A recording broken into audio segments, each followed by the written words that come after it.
안녕하세요 여러분. 오늘은 네 번째 온라인 수업입니다. 이번 시간부터는 본격적으로 중국의 역사를 살펴볼 텐데요. 오늘 배우게 될 핵심 내용이 화면에 정리되어 있습니다. 아직은 생소한 용어가 많아 당황스러울 수도 있지만 그래도 오늘 살펴볼 춘추 전국시대에 철기가 본격적으로 사용되기 시작했다는 사실은 확인할 수 있을 겁니다. 앞서 도구의 변화가 인류 사회에 큰 영향을 주었음을 알아봤는데요. 마찬가지로 철기라는 새로운 도구의 사용은 중국 사회에 큰 변화를 불러오게 됩니다. 그럼 이제 그 변화가 어떤 모습이었는지 구체적으로 확인해 보도록 합시다. 종법제를 바탕으로 한 봉건제는 주 왕실이 이전보다 확대된 영토를 효율적으로 지배할 수 있게 해줬습니다. 하지만 시간이 흐를수록 왕실과 제후 간의 혈연 관계가 멀어지면서 봉건제의 운영이 부실해졌고 결국엔 기원전 770년 견융족의 침입을 받은 주가 수도를 뤄양으로 옮기면서 동주시대가 시작됩니다. 그런데 주목할 건 이때부터 사실상 주 왕실은 역사의 주인공이 아니었다는 점입니다. 이 시기의 주인공은 각 지역의 제후들이었고 점차 제후들 간의 충돌이 심해지면서 끝없는 실력 경쟁이 이어지게 됩니다. 가족관계를 기초로 사회 세력 간의 위계 질서를 세웠던 봉건제는 완전히 무너지게 된 거죠. 그러다 보니 이 시기는 동주시대라고 불리기보단 춘추 전국시대라는 이름으로 더욱 널리 알려졌습니다. 여기서 춘추 전국시대란 각각 춘추시대와 전국시대를 합쳐 부르는 말입니다.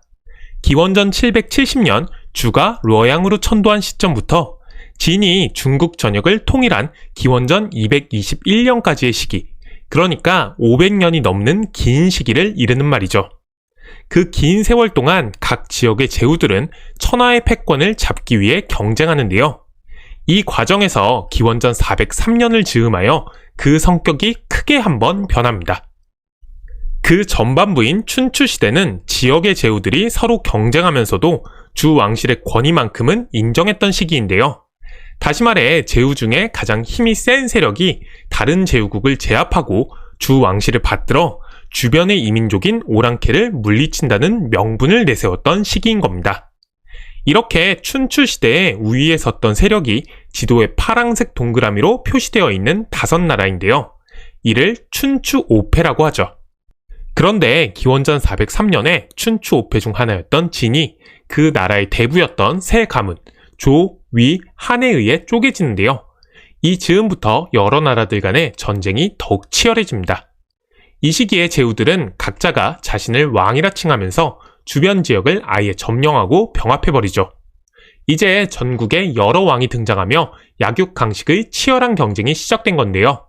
천하를 다스리는 왕은 하나여야 할 테니 어찌 보면 당연한 수순이라고 볼 수 있습니다. 이로써 춘추 전국시대의 기본적인 분위기를 살펴봤습니다. 시간이 흐를수록 제후국 간의 경쟁이 치열해지면서 서로가 먹고 먹히는 약육강식이 만연해진 건데요. 이런 시대적 분위기는 단순히 제후의 야망이나 갈등 때문에 가능했던 것이 아닙니다. 이를 뒷받침해줄 만한 사회 경제적 변화가 있었기 때문이었죠. 그 중에서 가장 중요한 것이 바로 철기의 사용입니다.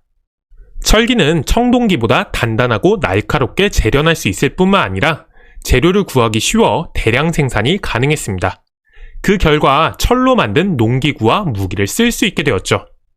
우선 철제 농기구의 사용은 농업 생산량의 증가를 가져옵니다. 또한 이 시기에 소의 힘을 활용하여 농사를 짓는 우경이 보급되면서 생산량이 더욱 증가했습니다. 게다가 일반적으로 농업의 발전은 상업과 수공업의 발전을 가져오는데요. 이전보다 많이 생산하면 서로의 잉여를 거래하려 들기 때문입니다. 또 그러다 보니 교통이 편한 곳이나 그 지역의 중심지는 도시로 성장하게 되고 쉬운 거래를 위해 화폐도 쓰이게 됩니다. 도전이나 포전 같은 유물이 지금까지 전해져 그 흔적을 확인할 수 있죠. 한편 이전보다 생산량이 증가하고 경제가 발전하면서 각 세력 간의 갈등과 전쟁의 규모도 커집니다. 전쟁을 통해서 얻을 게 많아지니 전쟁이 더욱 치열해지게 된 거죠. 특히 철제 무기의 사용은 전쟁이 치열해지는데 큰 몫을 했습니다. 이전보다 훨씬 강력한 무기를 많이 만들 수 있으니 전쟁에 참여하는 병사의 수도 늘어난 것으로 힘의 우위를 인정하며 멈추던 춘추시대의 전쟁이 먹고 먹히는 전국시대의 전쟁으로 변하게 된 데에는 철제 무기가 큰 몫을 했습니다. 원래 전쟁은 귀족이 전차를 몰고 치르던 것이었습니다. 따라서 전쟁에 필요한 장비를 마련하는 것 자체가 쉽지 않았고, 그러다 보니 전쟁의 규모도 생각보다 그리 크지 않았죠. 그런데 철제 무기가 보급되면서 훨씬 많은 사람들이 무장을 갖출 수 있게 되었고, 그 결과 전차 중심의 군 편성이 보병과 기병 중심으로 변하게 됩니다.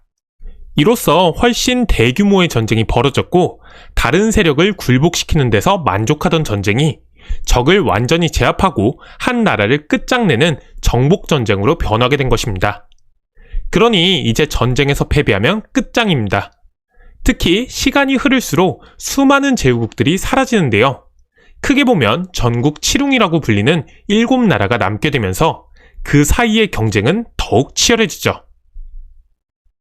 이런 상황에서 새롭게 등장한 흐름이 바로 변법입니다. 용어 그대로 풀자면 법을 바꾼다는 뜻인데요. 법률 하나하나를 고친다는 의미를 넘어서 나라를 이끌 비전과 사상, 제도를 바꾼다는 의미로 체제 변혁이라고 생각하면 됩니다. 그럼 그 목표는 무엇이었을까요? 바로 부국 강병, 즉 나라를 부유하게 하고 강한 병사를 키우자는 것으로 마침내는 전쟁에서 승리하자는 겁니다. 따라서 변법은 날이 갈수록 더 시급한 문제가 되었고, 전국의 제후와 왕들은 어떻게든 좋은 계책을 가진 인재를 찾아 이들을 등용하고자 했습니다. 이런 사회 분위기 속에서 새로운 아이디어를 제시하는 수많은 인재가 출현합니다. 그리고 제후와 왕을 찾아가 자신의 아이디어를 채택해달라고 설득하죠. 그들의 핵심은 역시 변법인데, 달리 표현하면 기존의 봉건제와는 다른 체제를 시도하자는 것입니다. 반복하지만 그 핵심은 부국강병과 전쟁 승리죠. 그런데 이렇게 새로운 목소리를 주장하는 사람들은 대부분 어려움을 겪기도 합니다. 특히 변법을 주장하던 수많은 인재들이 대개 기존 사회에서 주류가 아니었다는 특징이 있죠. 그러니 이들은 자주 무시당하고 자기의 이상을 실현하는데 제약을 받기도 했습니다. 이렇게 새로운 의견을 제시하는 인재는 대개 사라고 불리는 계층으로, 이들은 제후나 왕과 혈연 관계를 가졌던 경대부와는 달리 지식과 학문을 갖추어 관료로 등용된 경우였습니다. 그러다 보니 사계층이 주장했던 변법은 경대부와 같은 기존 주류 세력의 반발을 사기도 하죠. 지금까지 변법이 실시되던 당시의 상황을 개괄적으로 알아봤습니다. 이제 조금 더 구체적으로 살펴봅시다. 사계층의 성장에 대해서는 지금까지 설명해 왔는데요. 이들을 등용하면서 관료제 또한 발전합니다. 관료제는 군주가 원하는 이에게 관직을 내릴 수 있다는 점이 핵심입니다. 물론 이전에도 군주의 의사가 중요하긴 했지만, 기존에는 혈연 관계의 가깝고 먼 정도가 그보다 중요했습니다. 그러니 특정 직위를 특정 가문이 세습하는 경우도 비일비재했죠. 결국 새로운 변화 속에서 신분보다 실력을 중시하는 풍조가 발생하는데요. 이를 잘 보여주는 인물이 바로 상황입니다. 상황은 위나라 출신임에도 당시 서쪽 변방에 위치하여 낙후한 진나라에서 재상의 자리에 올라 20년간 강력한 변법을 시행한 인물입니다. 상황이 추구한 변법의 핵심은 왕을 중심으로 권력을 집중시키는 것이었는데요. 이를 통해 중앙에서 백성을 하나하나 직접 지배할 수 있는 체제를 만들고 세금을 거두어 군사력을 강화시키는 데 초점이 맞춰져 있었습니다. 대표적인 정책으로는 9년제가 있는데요. 그 핵심은 지방관을 파견하는 것입니다. 한번 봉해지면 그 지역을 세습할 수 있었던 제후와 달리 지방관은 국왕이 언제든 임명하고 파면할 수 있는 관료였기에 지방에 대한 왕의 통제력을 강화할 수 있었습니다. 그리고 이 지방관을 통해 백성의 소재를 기록하는 호적제를 실시하여 전국의 백성을 하나하나 파악하고 세금을 매겨 재정을 확충할 수 있었죠. 이게 바로 상황이 제시한 부국강병의 비결입니다. 당연히 이 과정에서 세습되던 특권을 갖고 있던 귀족들이 반발하는데요. 상황은 신상필벌을 기준으로 한 강력한 법 집행을 통해 귀족의 특권을 제한합니다. 이와 관련된 일화가 학습지에 참고자료에 실려 있으니 확인해 보도록 합시다. 한편 상항처럼 군주의 강력한 권위를 중요하게 여기고 엄격한 법 적용을 강조한 이들을 법가라고 불렀습니다. 그런데 당시에는 이런 법가 말고도 다양한 아이디어를 갖고 있던 인재들이 많았는데요. 당시의 사회 혼란이 왜 발생했고 어떻게 하면 이를 해결할 수 있을지에 대한 생각이 서로 달랐던 겁니다. 그 결과 춘추 전국시대에는 다양한 사상이 발전하고 수많은 사상가들이 등장하는데요. 이들을 제자백가라고 합니다.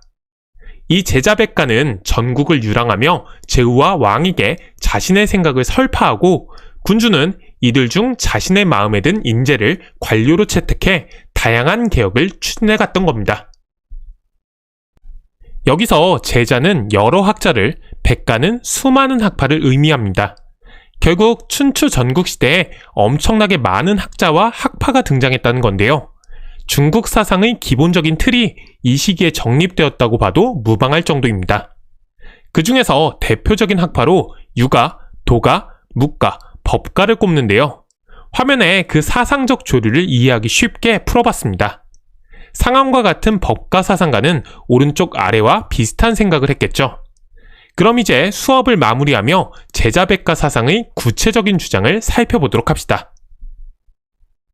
먼저 공자의 유가는 가족 간의 윤리를 중시하는데요. 이를 가족을 넘어 사회 전체로 확장해야 한다고 주장합니다. 다만 오해해서는 안 되는 게 다른 사람을 가족처럼 여겨 모두 똑같이 대우하라는 게 아니라는 점입니다. 여기서 가족은 부모와 자식처럼 위아래의 위계가 존재하는 관계로 각자가 자신의 위치에 적합하게 행동하는 예절을 지켜야 함을 강조한 거죠. 이렇게 예라는 형식을 통해 어질 인을 실천하는 도덕 정치를 강조한 것이 공자이고, 이는 후에 맹자와 순자로 이어집니다. 한 가지 기억할 것은 공자가 생각하는 예의 기준이 주나라였다는 점으로 공자는 주나라의 예의 범절이 무너졌기 때문에 춘추 전국에 혼란이 생겼다고 봤습니다. 하지만 도가와 묵가, 법가는 이와는 다른 생각을 가졌습니다. 특히 그 생각은 유가에 공격적이었죠. 우선 도가는 사람들이 만든 인위적 제도가 도라고 불리는 자연의 법칙을 거스르는 것이라 주장하며 이를 배제해야 한다고 했는데요. 유가가 강조하는 예도 그중 하나였습니다.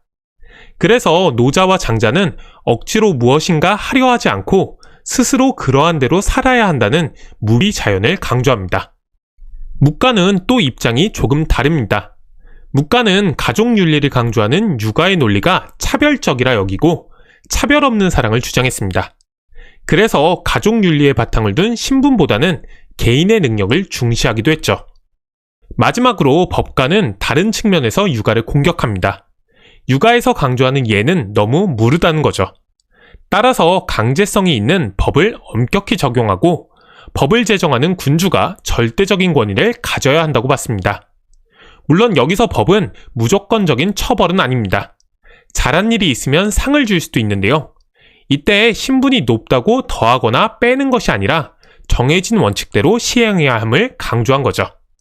이 외에도 논리를 강조한 명가, 병법의 중요성을 강조한 병가, 외교 관계를 중시한 종행가, 주술적 성격을 갖고 있는 음양가 등이 있는데요. 전국시대 말기가 되면 제자백가의 사상은 각기 다른 학파의 사상을 받아들여 절충하는 방향으로 나아가기도 했습니다. 오늘 수업에서는 춘추 전국시대의 변화상을 정리해봤습니다. 이 시기에는 봉건제를 중심으로 한 기존 체제가 무너지고 약육 강식의 무한 경쟁이 펼쳐지는 가운데 앞으로의 중국사를 이해하는 데 꼭 필요한 개념들이 속속 등장했습니다.